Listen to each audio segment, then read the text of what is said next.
Hello et bienvenue sur Live and the Mamas. Je suis vraiment heureuse que tu sois là parce que parfois, arriver jusqu'à un podcast comme celui-ci, c'est déjà beaucoup. Si tu écoutes cet épisode, peut-être que tu es enceinte ou on est ce bébé, peut-être que tu en as accouché ou que tu es maman depuis longtemps, mais qu'il y a quelque chose en toi qui n'a jamais vraiment cicatrisé. Peut-être que tu m'écoutes en pliant du linge, dans ta voiture ou avec ton bébé qui dort juste à côté. Ici, on va parler de maternité vraie, sans filtre et sans masque. Et aujourd'hui, je voulais simplement me présenter, pas avec une fiche d'identité, mais avec mon histoire. Parce que pour moi, la maternité a commencé bien avant la naissance de mon bébé. Je suis tombée enceinte à 39 ans. Et je sais que quand je dis ça, il se passe toujours quelque chose. Il y a des regards, des silences, des questions qu'on n'a même pas besoin de formuler. C'est tard, c'est évolué. Tu n'as pas eu peur? Et les médecins, ils en pensent quoi? La vérité, c'est que tomber enceinte à 39 ans, ce n'est pas seulement une question d'âge, c'est aussi une question de temps intérieur. À 39 ans, on est un peu moins naïve, on sait un peu plus de choses, on a vu des échecs, des deuils, des histoires qui ne se terminent pas comme prévu.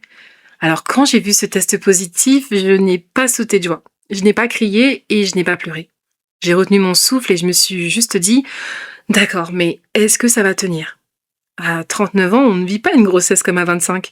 Chaque rendez-vous médical devient une étape, chaque silence un doute et pourtant il y a aussi une force immense à devenir mère à cet âge-là. On se connaît mieux, on s'excuse moins d'exister, on sait ce qu'on veut transmettre et surtout ce qu'on ne veut plus répéter. Avant cette grossesse, j'ai vécu une fausse couche. Et ça, on n'en parle pas assez.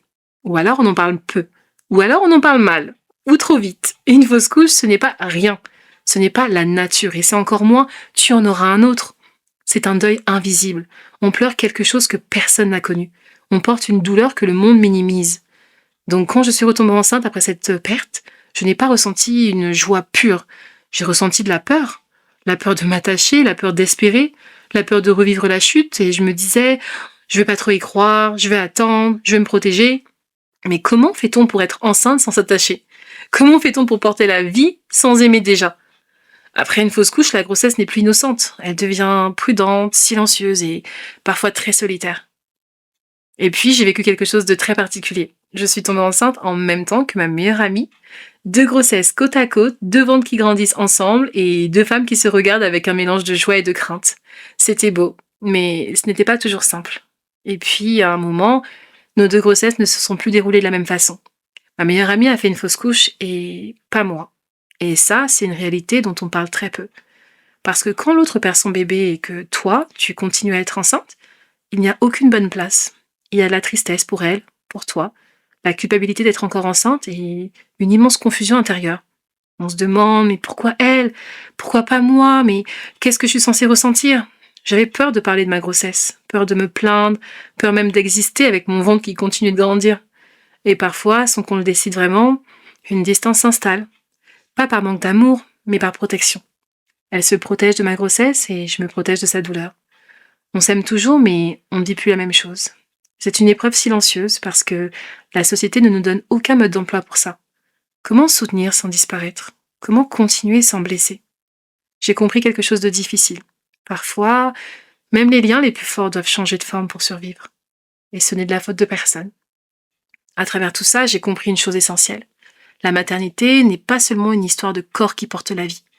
C'est aussi une histoire de liens qui se transforment. Certaines relations se rapprochent, d'autres s'éloignent, parfois pour un temps, parfois sans bruit, parfois sans explication.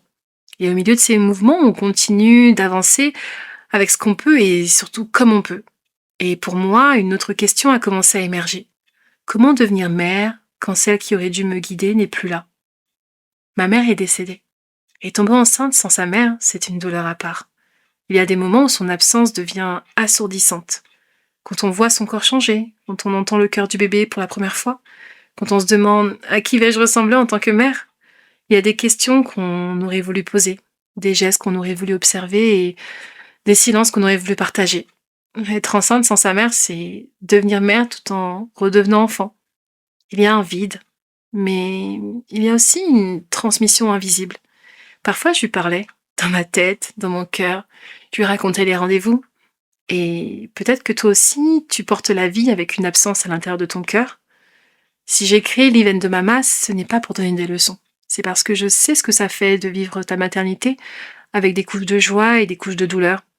Ce podcast est né pour dire une chose simple. Tu peux aimer ton enfant à la folie et te sentir perdue. Tu peux être reconnaissante et tellement fatiguée. Tu peux être forte et fragile à la fois. Ici, on parlera de postpartum, de solitude, de couple, de renaissance. Sans filtre, sans honte. Si cet épisode t'a touché, si une partie de mon histoire a résonné avec la tienne, alors reste, abonne-toi à Live and the Mamas. Ce podcast est pour les mamans qui tiennent debout, mais qui portent beaucoup à l'intérieur.